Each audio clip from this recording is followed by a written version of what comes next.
انہوں نے جب علاقہ جات کو فتح کر لیا، بہرائچ میں جب آپ نے قیام کیا، اس کے بعد اپنا لشکر ادھر ادھر روانہ کیا، اس میں سے ایک لشکر حضور سید اعجاز الدین المعروف لال پیر صاحب کے ساتھ ضلع ہردوئی کی طرف روانہ کیا۔ انہوں نے گوپاموں میں اپنا قیام کیا، گوپاموں میں کافی دن رہے، گوپاموں کو فتح کیا، اس کے بعد وہاں مقیم ہوئے۔ کافی عرصے کے بعد ایک بار کی دشمنوں نے چپکے سے حملہ کیا، جس میں حضور سید اعجاز الدین المعروف لال پیر صاحب شہید ہوئے۔ کئی دن جنگ ہوئی، آپ شہید ہو گئے۔ کافی دن کے بعد جب معاملہ شانت ہوا، جب لڑائی ختم ہوئی، تو آپ کے عزیز و اقربا نے لاشوں کو دفن کیا۔ سید اعجاز الدین المعروف لال پیر صاحب کی لاش مبارک کو تلاش کیا گیا، آپ کو دفن کرنا چاہا، لیکن آپ کے سر اقدس کو کافی تلاش کیا، نہ ملا، کافی دن ڈھونڈا لیکن نہ ملا۔ اس کے بعد آپ نے بشارت دی کہ تمام شہداء کے جو سر پڑے ہوئے ہیں، ان سروں میں جس سر میں صافہ بنا ہوا ہے، اس سر کو دیکھنا اور اس صافے کو کھولنا، جس میں گلاب کا پھول رکھا ہوگا وہی میرا سر، جس میں گلاب کا پھول رکھا ہوا وہی میرا سر ہے۔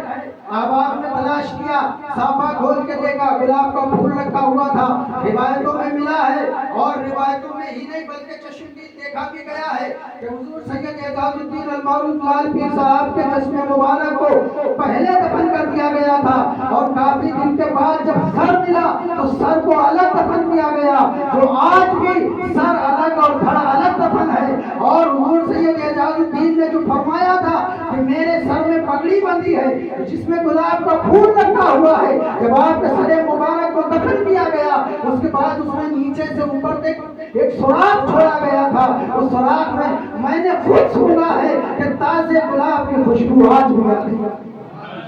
آج بھی تازے گلاب کی خوشبو آ رہی ہے۔ حضور سید اعجاز الدین المعروف لال پیر صاحب کے صاحبزادے حضور سید غازی کمال شاہ بلگرام تشریف لائے۔ حضور سید غازی کمال شاہ رحمۃ اللہ تعالیٰ علیہ بلگرام تشریف لائے۔ آپ نے بلگرام میں جنگ کی، آپ بھی بلگرام میں شہید ہوئے، اور آپ کا سر مبارک بھی آپ کے جسم مبارک کے کئی دن بعد دفن کیا گیا، جو آج بھی بلگرام کی سرزمین پر دھڑ الگ دفن ہے اور سر الگ دفن ہے۔ آج بھی اس بات کی گواہی دے رہا ہے کہ انہوں نے بلگرام کو فتح کیا، انہوں نے بلگرام میں جنگ کی، انہوں نے بلگرام میں قربانی دی، دین کے لیے اپنے گھر بار کو قربان کیا، دین کے لیے اپنی جان کو قربان کیا، دین کے لیے اپنا سب کچھ نچھاور کیا، دین کے لیے اپنا سب کچھ فدا کر دیا۔ آج بھی ان کا مزار مبارک بلگرام میں عیدگاہ کے پشت میں واقع ہے، سر الگ دفن ہے، دھڑ الگ دفن ہے۔ عزیزان گرامی، حضور سید غازی کمال شاہ کے صاحبزادے حضور سید نصیر الدین، انہی سے ہوتا ہوا یہ سجرہ، انہی سے ہوتا ہوا یہ سلسلہ حضور سید قاسم میاں صاحب قبلہ تک پہنچا، اور قاسم میاں صاحب سے حضور سید نصیر الدین میاں شاہ صاحب تک پہنچا، اور نصیر الدین میاں شاہ صاحب سے ہوتا ہوا ہمارے اولاد کے پیروں مرشد جو ہمارے بیچ موجود ہیں، حضور سید افسر میاں صاحب قبلہ تک پہنچا۔ حضور سید افسر میاں صاحب قبلہ حضور سیدنا اعجاز الدین المعروف لال پیر صاحب کی نسل سے ہیں، اور حضور سید اعجاز الدین المعروف لال پیر صاحب رحمۃ اللہ تعالیٰ علیہ، جن کا میں نے آپ کو واقعہ بتایا، جو گوپاموں کے فاتح ہیں، جن کے بارے میں نے آپ کو بتایا، یہ حضور سیدنا غوث اعظم رضی اللہ تعالیٰ عنہ کے سگے بھانجے، حضور سیدنا غوث اعظم رضی اللہ تعالیٰ عنہ کے سگے بھانجے حضور سیدنا اعجاز الدین ہیں، اور اعجاز الدین کی اولاد آج ہمارے بیچ میں موجود ہے۔ تو گویا کہ ہم جن کا پروگرام کر رہے ہیں، ہم جن کا یہ جشن منا رہے ہیں، جن کی یاد میں ہم یہاں بیٹھے ہوئے ہیں، ان کی اولاد آج ہمارے بیچ میں موجود ہے۔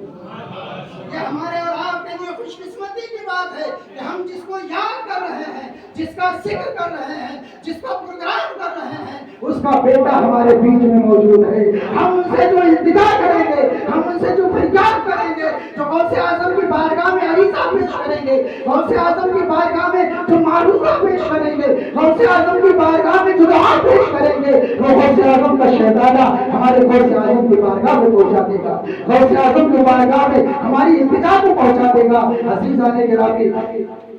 سلسلہ نصیحہ